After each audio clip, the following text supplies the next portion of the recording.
Halo teman-teman semua, kalian tahu nggak sih kalau dulu pada tahun 1990 kita bisa membeli satu mangkok bakso dengan uang sebesar Rp500. Namun saat ini harga satu mangkok bakso dapat mencapai Rp30.000. Nah, itulah yang dinamakan inflasi.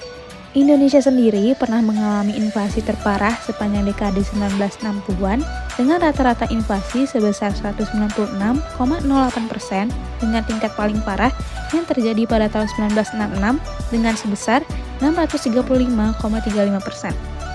Pada kesempatan kali ini, kami dari kelompok 1 akan menjelaskan mengenai inflasi. Untuk lebih lengkapnya, yuk simak video berikut. Sebenarnya apa sih yang dimaksud dengan inflasi?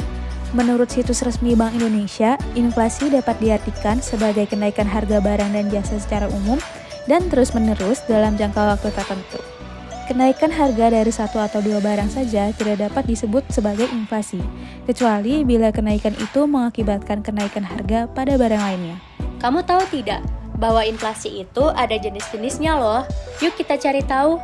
Jenis-jenis inflasi dapat diklasifikasikan berdasarkan dua hal berikut. Yang pertama, berdasarkan sumber atau penyebab kenaikan harga-harga yang berlaku, dan yang kedua, berdasarkan tingkat keparahannya.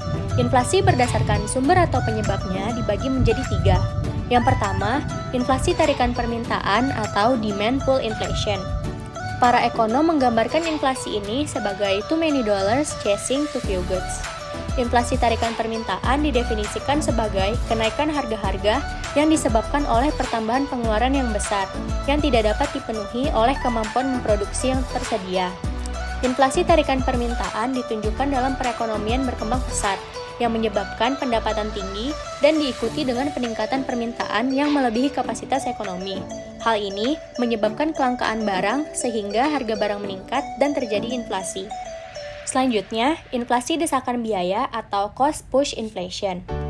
Inflasi desakan biaya didefinisikan sebagai kenaikan harga-harga yang disebabkan oleh kenaikan dalam biaya produksi sebagai akibat kenaikan harga bahan baku atau kenaikan upah.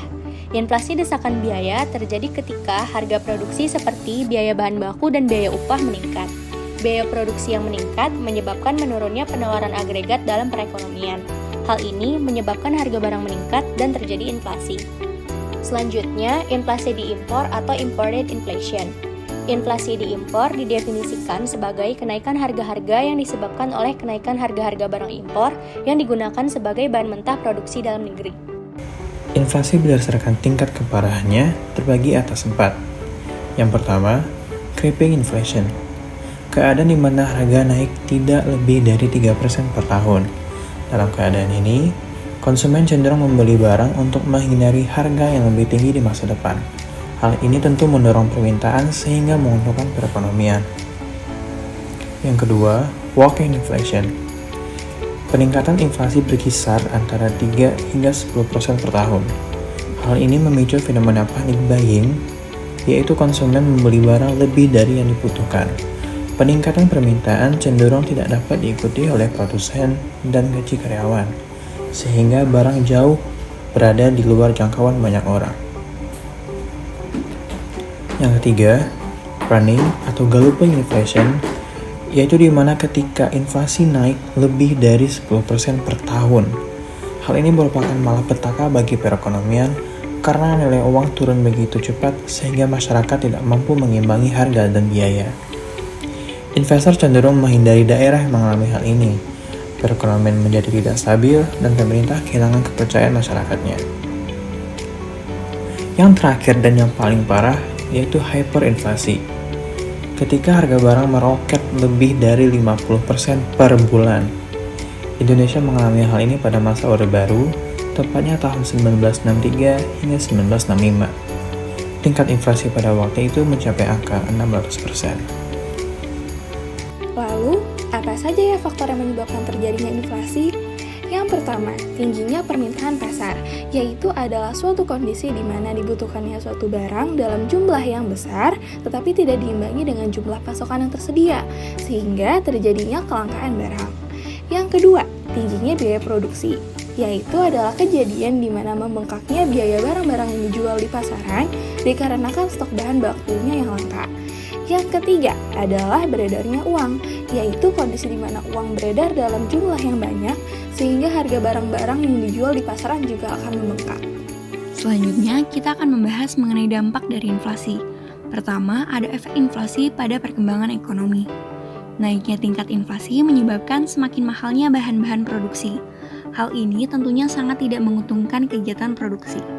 Untuk mencari aman, akibatnya pemilik modal lebih suka berinvestasi pada harta-harta tetap seperti rumah, emas, dan kendaraan.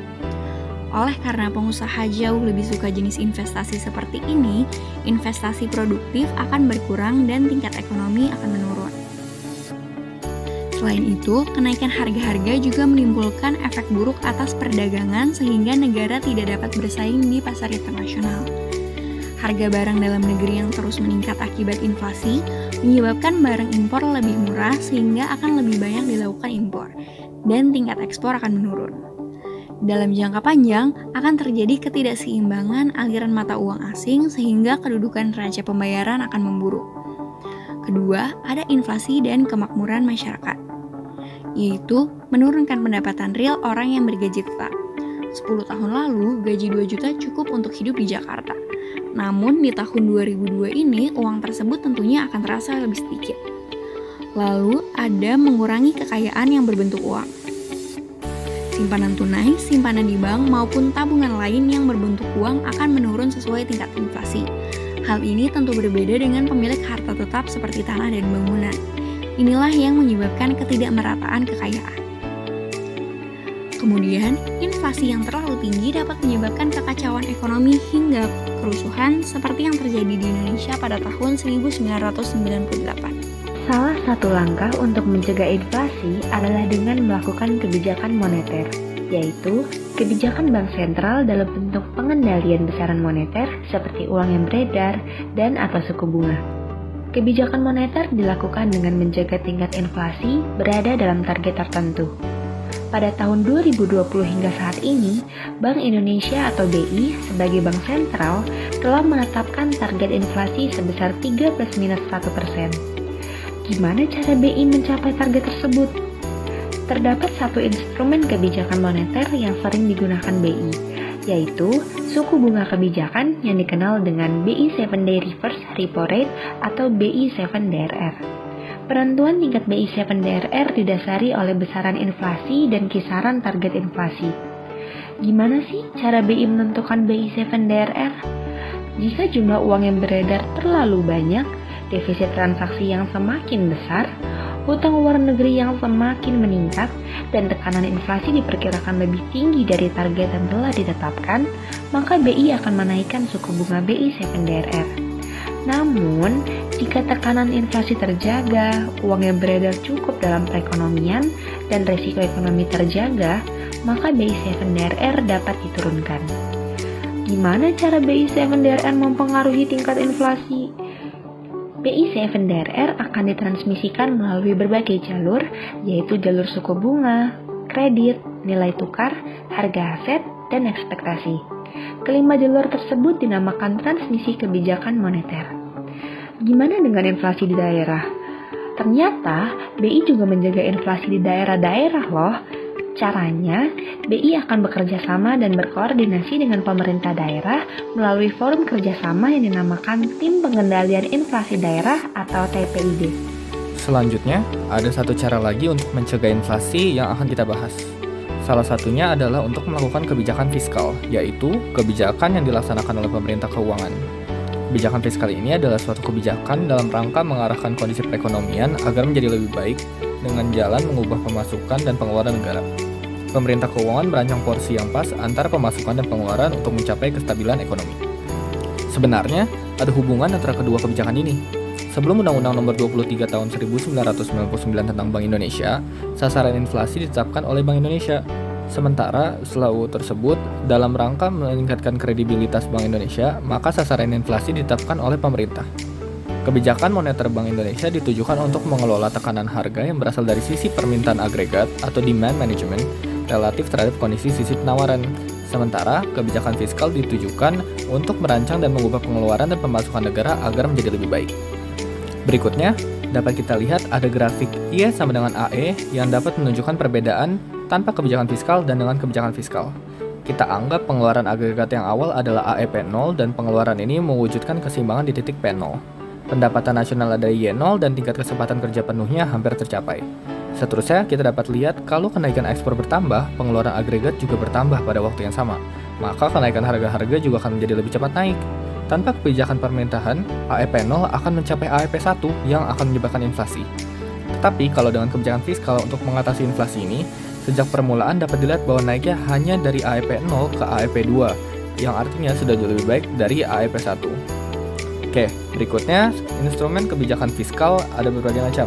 Yang dipakai di sini ada pajak, pengeluaran belanja, obligasi publik, dan alokasi anggaran. Beberapa contoh dari implementasi instrumen yang sudah disebutkan sebelumnya ada menaikkan atau menurunkan pajak rumah tangga, memberikan rangsangan fiskal berbentuk insentif atau subsidi pada pengusaha tertentu, dan mengatur pengeluaran pemerintah untuk pengusaha tertentu. Berikut referensi yang kami gunakan dan kami dari kelompok 1 mengucapkan terima kasih telah menonton video kami dan semoga video ini bermanfaat. Sampai jumpa di lain waktu.